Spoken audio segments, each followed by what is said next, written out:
2025-এ কোন কোন জিনিসের দাম কমবে, কোন কোন জিনিসের দাম বাড়বে। দাম কমবে মোবাইল রিচার্জের। যারা মোবাইলে কথা বলেন বা রিচার্জ করেন সেই ক্ষেত্রে একটু স্বস্তি পেতে পারেন। দাম কমতে পারে এলপিজি গ্যাসের, যারা এলপিজি গ্যাস ব্যবহার করেন এবং যারা গাড়ি চালান, যারা সিএনজি গ্যাস ব্যবহার করেন। দাম বাড়তে পারে এটিএমে টাকা তোলা সার্ভিস চার্জের ক্ষেত্রে, যারা এটিএমে টাকা তোলেন তার দাম বাড়তে পারে। দাম স্থির থাকতে পারে অথবা বাড়তে পারে পেট্রোল বা ডিজেলের দাম কিছুটা বাড়তে পারে বা স্থির থাকতে পারে। যারা বিস্কুট খান, বিস্কুটের কিছু কিছু বিস্কুটের দাম বাড়তে পারে। গায়ে মাখা সাবান বা স্নান করার সাবানের দাম বাড়তে পারে।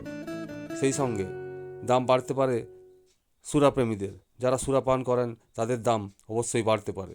সেই সঙ্গে দাম বাড়তে পারে যারা বাইক এবং চার চাকা ব্যবহার করেন। সেক্ষেত্রে 2 থেকে 3% দাম বাড়তে পারে। তাই এই ভিডিওটি যারা দেখলেন, যদি ভিডিওটি ভালো লাগে একটা করে লাইক করে দিন। ধন্যবাদ।